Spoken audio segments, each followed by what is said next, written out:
ओम नमो भगवते वासुदेवाय। जगत के पालनकर्ता भगवान विष्णु आप सभी पर अपनी असीम अनुकंपा बनाए रखे। आप सभी का हर दिन शुभ हो। आप सभी का मेरे YouTube चैनल स्पिरिचुअल जर्नी में हार्दिक स्वागत है। आज के वीडियो में आप सुनेंगे पद्म पुराण के पाताल खंड के अध्याय 142 को, जिसमें वैशाख स्नान से 5 प्रेतों का उद्धार तथा पाप प्रशमन नामक स्तोत्र का वर्णन किया गया है। अम्बरीश ने कहा, मुने, जिसके चिंतन मात्र से पाप राशि का लय हो जाता है, उस पाप प्रशमन नामक स्तोत्र को मैं भी सुनना चाहता हूँ। आज मैं धन्य हूँ, अनुग्रहित हूँ। आपने मुझे इस शुभ विधि का श्रवण कराया, जिसके सुनने मात्र से पापों का क्षय हो जाता है। वैशाख मास में जो भगवान केशव के कल्याण में नामों का कीर्तन किया जाता है, उसी को मैं संसार में सबसे बड़ा पुण्य, पवित्र, मनोरम तथा एकमात्र सुकृत से ही सुलभ होने वाला शुभ कर्म मानता हूँ। अहो, जो लोग माधव मास में भगवान मधुसूदन के नामों का स्मरण करते हैं, वे धन्य हैं। अतः यदि आप उचित समझे तो मुझे पुनः माधव मास की ही पवित्र कथा सुनाएं। सूत जी कहते हैं, राजाओं में श्रेष्ठ हरि भक्त अम्बरीश का वचन सुनकर नारद मुनि को बड़ी प्रसन्नता हुई। यद्यपि वे वैशाख स्नान के लिए जाने को उत्कंठित थे, तथापि सत्संग में आनंद आने के कारण रुक गए और राजा से बोले। नारद जी ने कहा, महिपाल, मुझे ऐसा जान पड़ता है कि यदि दो व्यक्तियों में परस्पर भगवत कथा संबंधी सरस वार्तालाप छिड़ जाए तो वह अत्यंत विशुद्ध अंतकरण को शुद्ध करने वाला होता है। आज तुम्हारे साथ जो माधव मास के महात्म्य की चर्चा चल रही है, यह वैशाख स्नान की अपेक्षा भी अधिक पुण्य प्रदान करने वाली है, क्योंकि माधव मास के देवता भगवान श्री विष्णु हैं। अतः उसका कीर्तन भगवान का ही कीर्तन है।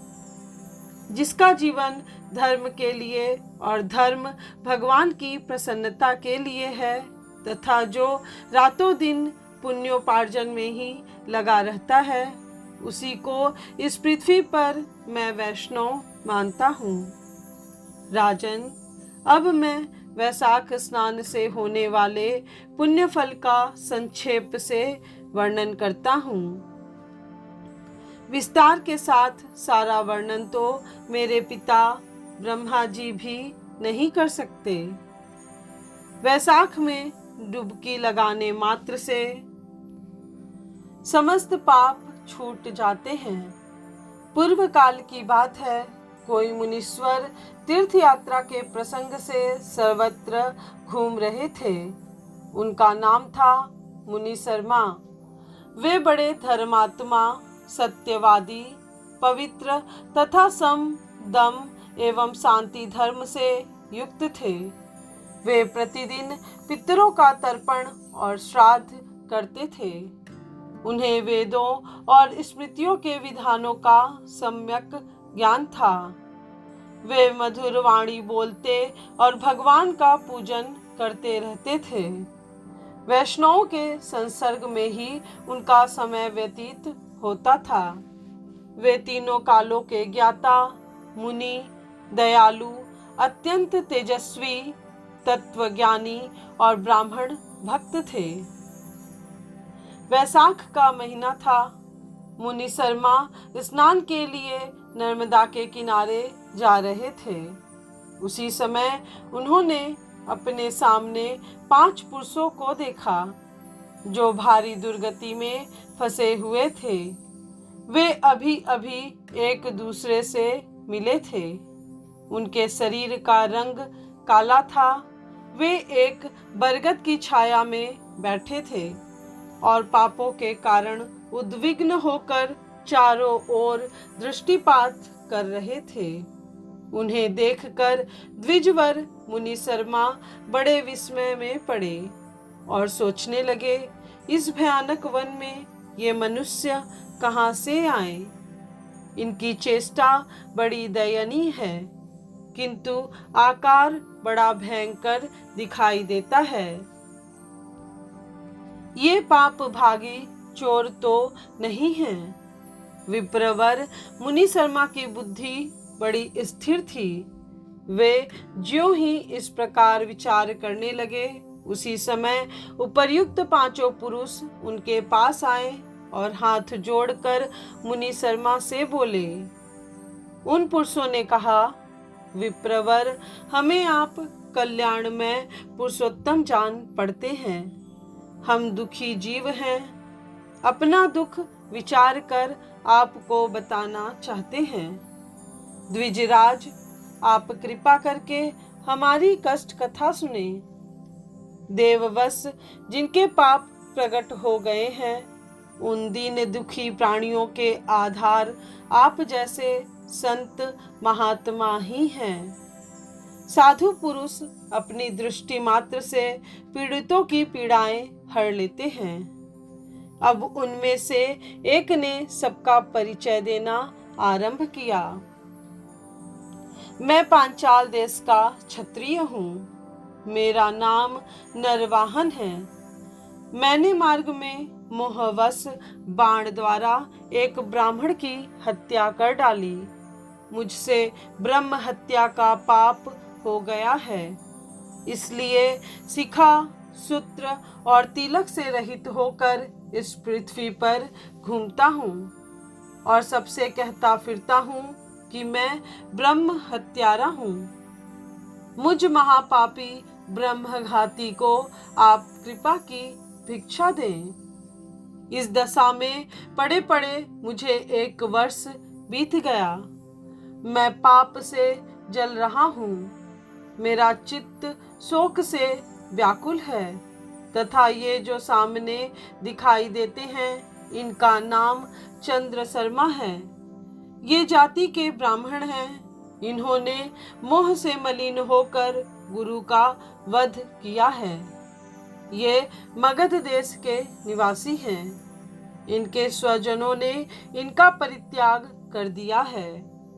ये भी घूमते घामते देवात यहाँ आ पहुँचे हैं।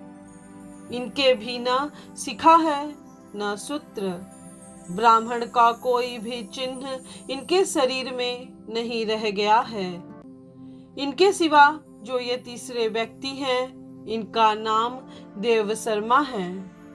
स्वामिन, ये भी बड़े कष्ट में हैं। ये भी जाति के ब्राह्मण हैं, किंतु मोहवश वेश्या की आसक्ति में फंसकर शराबी हो गए थे। इन्होंने भी पूछने पर अपना सारा हाल सच सच कह सुनाया है। अपने प्रथम पापाचार को याद करके इनके हृदय में बड़ा संताप होता है। ये सदा मनस्ताप से पीड़ित रहते हैं। इनको इनकी स्त्री ने, बंधु बांधवों ने तथा गांव के सब लोगों ने वहां से निकाल दिया है।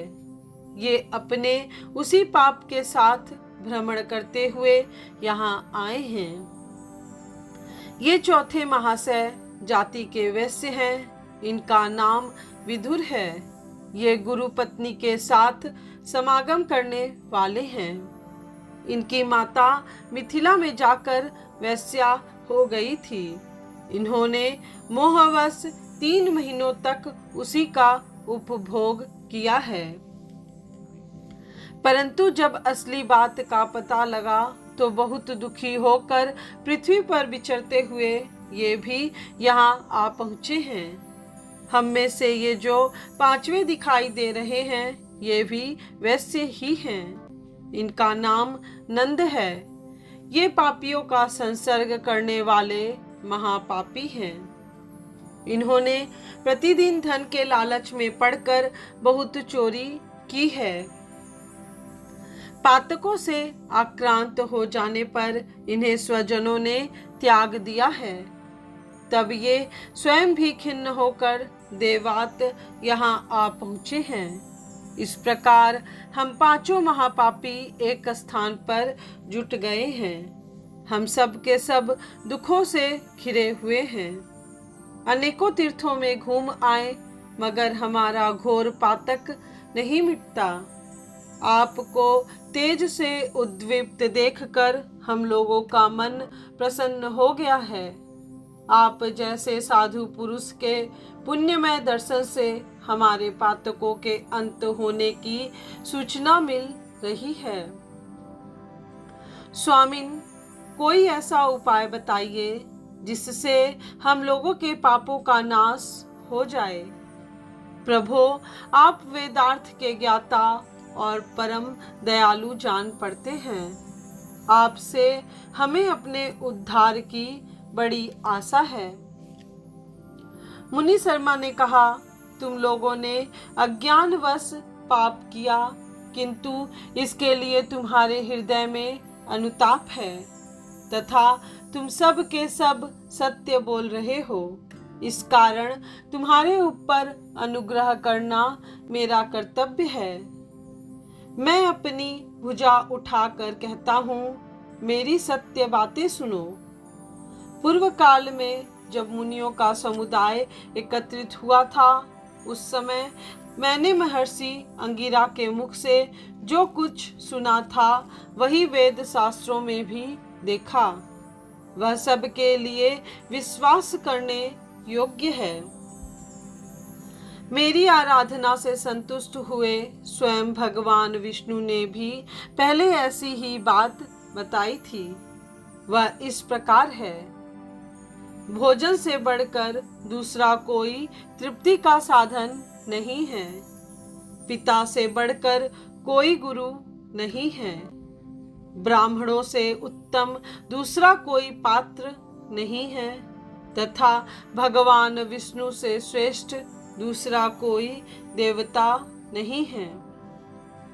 गंगा की समानता करने वाला कोई तीर्थ, गौदान की तुलना करने वाला कोई दान, गायत्री के समान जप, एकादशी के तुल्य व्रत, भार्या के सदृश मित्र, दया के समान धर्म तथा स्वतंत्रता के समान सुख नहीं है।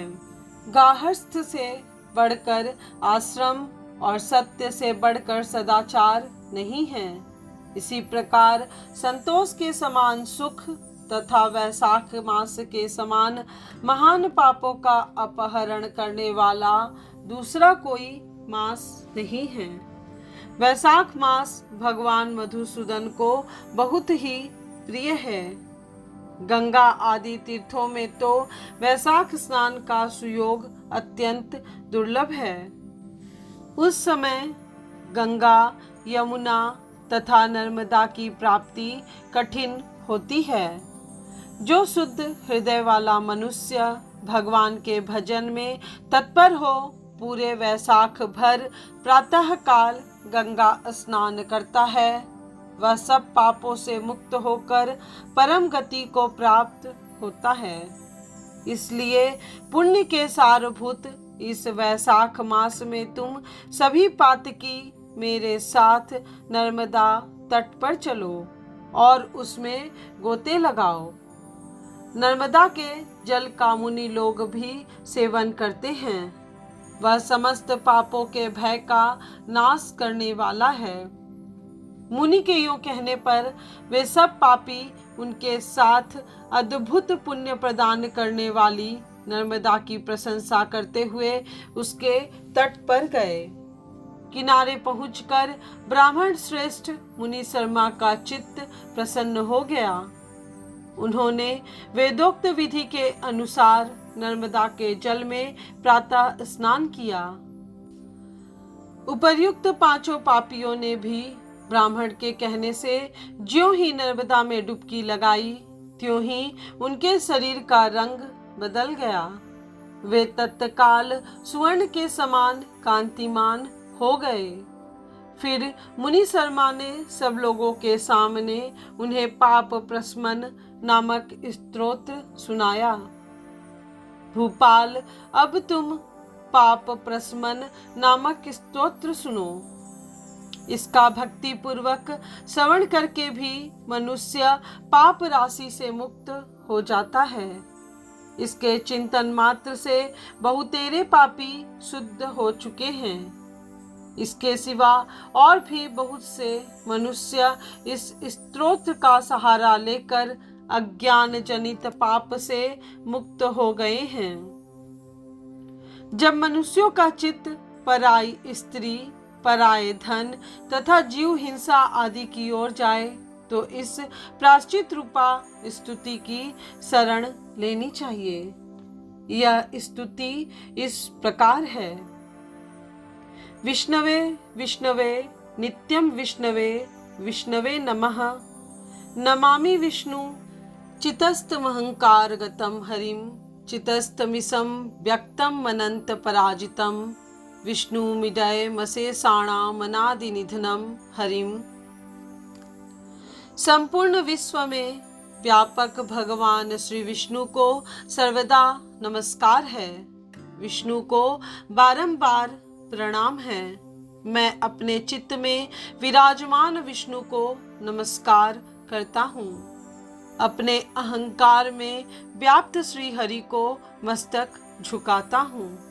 श्री विष्णु चित्त में विराजमान ईश्वर मन और इंद्रियों के शासक, अव्यक्त, अनंत, अपराजित, सबके द्वारा स्तवन करने योग्य तथा आदि अंत से रहित हैं। ऐसे श्री हरि को मैं नित्य निरंतर प्रणाम करता हूँ।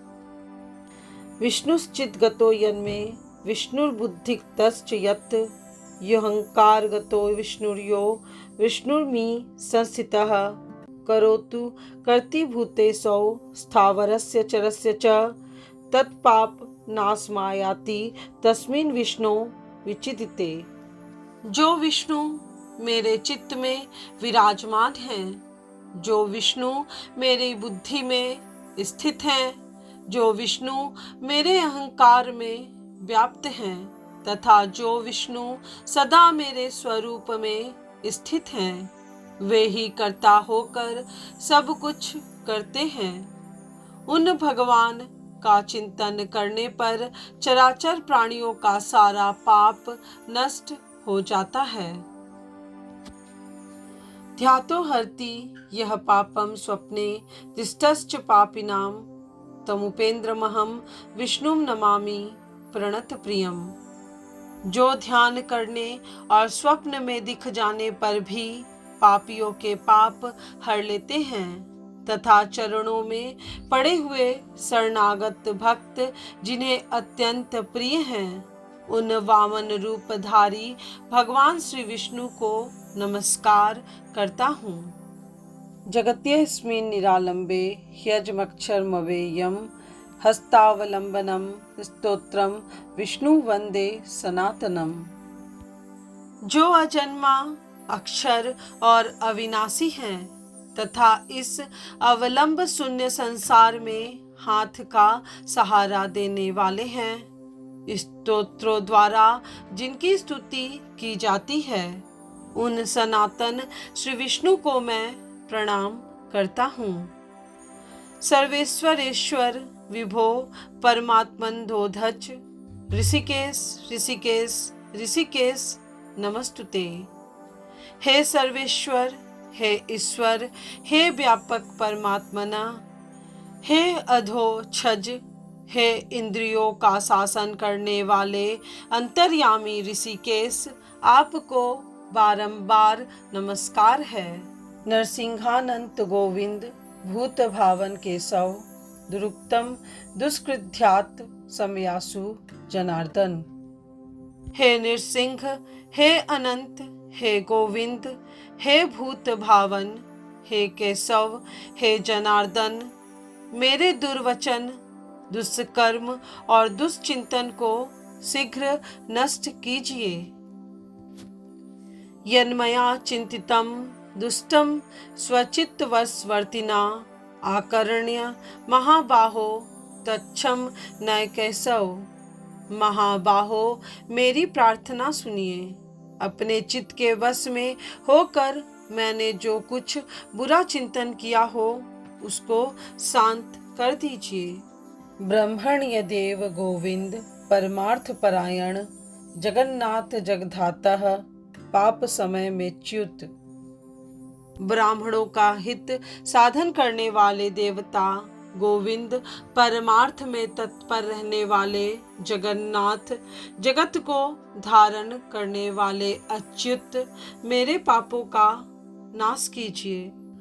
यच्चापराह्ने सायाह्ने मध्याह्ने च तथा निशि कायेन मनसा वाचा कृतं पापम जानता च ऋषिकेश पुंडरीकाक्ष माधव नाम त्रयोच्चारणतः सर्वं यातु मम क्षयम्। मैंने पूर्वाह्न, सायाह्न, मध्याह्न तथा रात्रि के समय शरीर, मन और वाणी के द्वारा जानकर या अनजाने में जो कुछ पाप किया हो वह सब ऋषिकेश, पुंडरीकाक्ष और माधव इन 3 नामों के उच्चारण से नष्ट हो जाए। शारीरम में ऋषिकेश, पुंडरीकाक्ष, मानसम पापम प्रसम मायातु वाकृतम मम माधव। ऋषिकेश, आपके नामोच्चारण से मेरा शारीरिक पाप नष्ट हो जाए। पुंडरीकाक्ष, आपके स्मरण से मेरा मानस पाप शांत हो जाए तथा माधव, आपके नाम कीर्तन से मेरे वाचिक पाप का नाश हो जाए। यद भुञ्जानः पिबमस्तिष्ठन् स्वप्न जाग्रद यदा स्थितः अकार्ष पापमर्थार्थ कायेन मनसा गिरा महदल्प च यत् पापम दुर्योनि नरकवाहम तत्सर्वं विलयातु वासुदेवस्य कीर्तनात्। मैंने खाते पीते, खड़े होते, सोते, जागते तथा ठहरते समय मन, वाणी और शरीर से स्वार्थ या धन के लिए जो कुत्सित योनियों और नरकों की प्राप्ति कराने वाला महान या थोड़ा पाप किया है वह सब भगवान वासुदेव का नामोच्चारण करने से नष्ट हो जाए। पर ब्रह्म परधाम पवित्रम परम च यत् अस्मिन् संकीर्तिते विष्णु यत् पाप तत् प्रणश्यतु। जिसे पर ब्रह्म, परम धाम और परम पवित्र कहते हैं वह तत्व भगवान विष्णु ही हैं। इन श्री विष्णु भगवान का कीर्तन करने से मेरे जो भी पाप हों वे नष्ट हो जाएं।